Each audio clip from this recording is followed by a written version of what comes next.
for this very important press conference. The first thing is کہ آپ سب کو ہم سب کو اس مبارکباد ہو کہ جو چیف آف ڈیفنس فورسز کا ہیڈ کوارٹر ہے اس کا جو سا ہے آغاز ہو چکا ہے.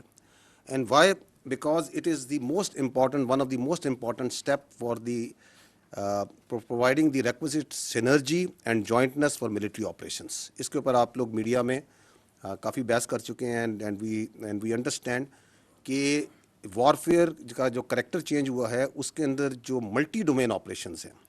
So it is not more only land, sea and air, it is space, it is cyber, it is informational domain, it is the intelligence operations and multiple domains جس کے اندر بھی جنگ لڑی جاتی ہے. The wars have become violent, the wars have become short and intense.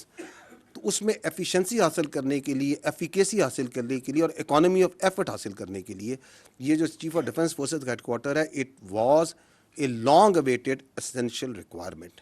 And it's not only in Pakistan. اس وقت ملک درجنوں سے زیادہ ممالک ہیں دنیا میں، it's up to almost like 70 countries جہاں پہ چیف آف ڈیفنس کا جو سینرجیٹک ہیڈ کوارٹرز ہیں they are available. So this is a something that جس کا جو آج ایک پارلیمنٹ کی ہدایات پہ اور آرڈرس پہ جس کا آغاز ہوا ہے.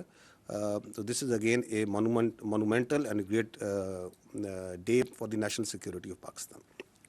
ہوئیور جو بنیادی مقصد آج بات چیت کرنے کا ہے وہ یہ ہے کہ we need to understand a creeping national security threat that is internal.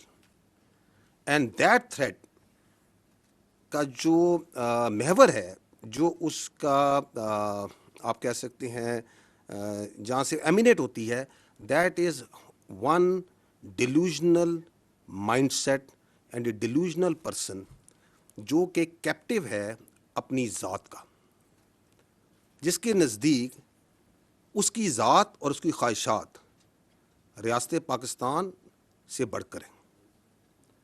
اس کی ذات، اس کی خواہشات اور اس کی فرسٹریشن اس حد تک بڑھ چکی ہے کہ وہ سمجھتا ہے کہ میں نہیں تو کچھ بھی نہیں. And why it may seem to you a bit strange coming from me this, because that person and the narrative that he is pushing, it has become a national security threat. اب سیاست ختم ہو چکی ہے. اب اس کا جو بیانیہ ہے وہ پاکستان کی نیشنل سیکورٹی کو تھریٹ بن چکا ہے. And that is why it is very important that we come clear, بغیر کسی ابہام کے، بغیر کسی ڈاؤٹ کے we need to come clear and say what needs to be said. And we need to understand that how this narrative is working, why it is working, and also, unfortunately, it is working in deep collusion with external actors.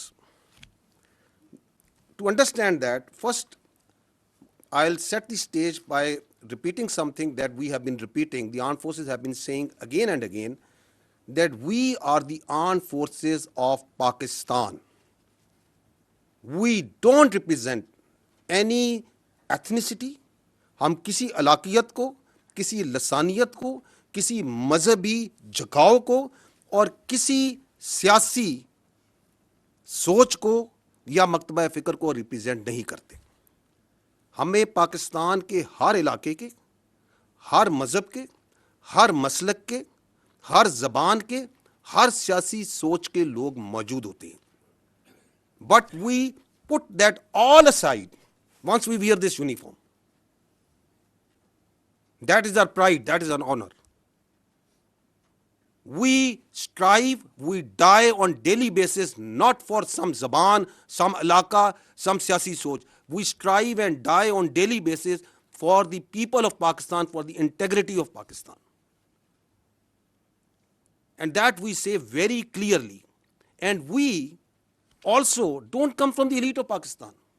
We come from the middle classes, lower middle classes, the poor classes.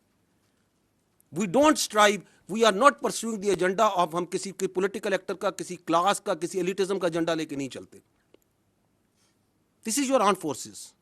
We are absolutely clear of the character of the armed forces of Pakistan, starting from soldier up to its field marshal. This is the way we are, this is the way we will.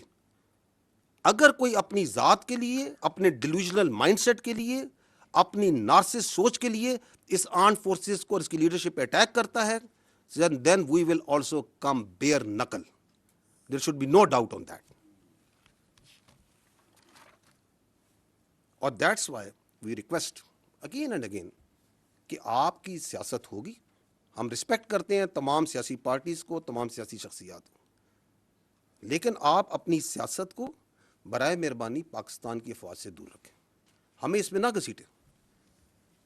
We don't want to be part of your politics. آپ اپنی سیاست خود کریں, جو کرنا ہے کریں, لیکن اس فوج کو اس سے دور رکھیں. اس لیے ہمیں کچھ چیزیں بڑی کمیونیکیٹ کلیئرلی کرنے کی ضرورت ہے. پہلی بات تو یہ ہے کہ افواج پاکستان اور اس کے عوام کے درمیان کسی کو اجازت نہیں دی جا سکتی کہ وہ دراڑ ڈالیں. Why? Because this is your only armed forces that you have. You don't have a choice. This country doesn't have any other armed forces. یہ آپ کی افواج کسی کو, یا اس فوج کے بارے میں کسی کو رائے ہو سکتی ہے, کسی کے بارے میں کوئی آبزرویشن ہو سکتی ہے, and if that is a constructive observation, constructive criticism, you are more than most welcome. But that doesn't allow you کہ آپ پاکستان کے عوام کو پاکستان کی افواج کے خلاف بھڑکائیں اور ان کے درمیان گیپ ڈالنے کی کوشش کریں. کیونکہ یہی آپ کی ایک فوج ہے.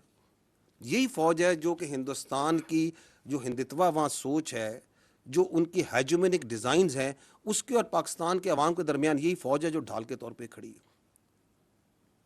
یہی فوج ہے جو کہ خوارجوں کے, خوارجین کے اور دہشت گردوں کے, اور جو افغانستان سے بیس آف آپریشن کو استعمال کر کے ہندوستان آپ پہ فتنہ الخوارج, فتنہ ہندوستان اور دہشت گردی ہے, اس کے اور عوام کے درمیان کون سی فوج کھڑی ہے؟ یہی فوج کھڑی ہے. And we also know for a fact کہ ہر ملک میں ایک فوج ہوتی ہے. مشہور جملہ ہے نا, there will always be an army in a country, if it's not yours it will be of your enemy. یہی کہا جاتا ہے نا. تو جو اس اپنی فوج کے اوپر حملہ کرتا ہے, اس کی لیڈرشپ پہ حملہ کرتا ہے, تو وہ کیا کسی اور کی فوج کے لیے اسپیس کریٹ کرنا چاہ رہا ہے؟ What's his design? Why is you trying to do that? So ہمیں بھی کلیئر ہے, پاکستان کے عوام کو بھی کلیئر ہے کہ یہ نہیں ہو سکتا. Because they understand, we understand, yes, you can fool some of the people all the time. You may also fool all of the people some of the time. But you can never fool all the people all the time. So that's where we stand now. اس شخص سے جب کوئی ملتا ہے تو آئین, قانون اور رولز کو بالائے طاق رکھ کے ہی please the narrative against the state of Pakistan and especially the armed forces of Pakistan and its leadership. آپ مجھے بتائیں یہ کون سے آئین, قانون اور رولز میں اس بات کی اجازت دی جا سکتی ہے؟ کون سی سیاست پاکستان میں اس بات کی اجازت دیتی ہے کہ you go and meet a convict اور وہاں سے بیانیہ آ رہا ہو مسلسل against its own country's armed forces? یہ آئین کی کس شق میں درج ہے کہ اس بات کی اجازت ہے؟ You talk about the article 17 freedom of association. بڑا کلیئر لکھا ہے کہ فریڈم آف ایسوسیشن کی اجازت ہے, پولیٹیکل ایکٹیویٹی کی اجازت ہے, سبجیکٹ ٹو ریزنیبل ریسٹرکشنز. کون سی ریزنیبل ریسٹرکشن؟ کوئی ایسی چیز کی اجازت نہیں دی جائے گی جو کہ سیکورٹی اور انٹیگریٹی آف اسٹیٹ کے خلاف ہوگی. لکھا ہوا یا نہیں لکھا ہوا؟ آرٹیکل 19 کہتا ہے کہ فریڈم آف ایکسپریشن کی اجازت ہے, بالکل ہے, لیکن ایسی فریڈم آف ایکسپریشن کی اجازت نہیں دی جا سکتی جو کہ سیکورٹی, انٹیگریٹی اور ڈیفینس آف پاکستان کے خلاف ہو. لکھا ہوا یا نہیں لکھا ہوا؟ تو یہ کون سا قانون ہے, کون سا آئین ہے, کون سے رولز ہیں جس کے تحت آپ ایک کنوکٹ سے ملتے ہیں اور وہ پاکستان کی فوج کی, اس کی لیڈرشپ کے خلاف بیانیہ بنائے؟ ہماری سمجھ سے یہ بالاتر ہے. اور کس فوج کے خلاف بیانیہ بنا رہا ہے اور کس پیٹرن میں بیانیہ بنا رہا ہے؟ کہ پہلے بیانیہ بناتا ہے یہیں سے بیٹھ کے کہ ریمیٹنسز بند کر دیں پاکستان کی تاکہ پاکستان ڈیفالٹ کر جائے.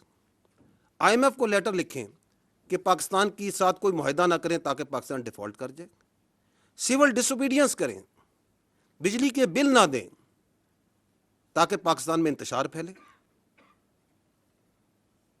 اور پھر کہتا ہے, یہ بھی آپ نے حال ہی میں آپ کو ابھی چند دنوں کی مثال نہیں, پچھلے چند دنوں پرانی مثال دیتا ہوں, اور پھر کہتا ہے کہ اس فوج کی لیڈرشپ کو ٹارگٹ کریں, اس لیڈرشپ کو ٹارگٹ کریں جس نے آپ کو مارکہ حق میں بنیان و مرصوص میں اپنے سے 8 گنا بڑی اکانومی فوج کے آگے کھڑے ہو کے دکھایا, عزت دلوائی, اس کو ٹارگٹ کریں.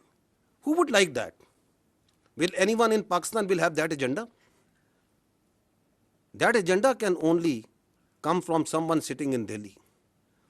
Someone sitting and guiding that, جو چاہتا ہے کہ یہ فوج خارجیوں کے خلاف, دہشت گردوں کے خلاف جو آپ کی ڈھال بنی ہوئی ہے, جو جانیں دے رہی ہے, جو قربانیاں دے رہی ہے, وہ نہ کرے.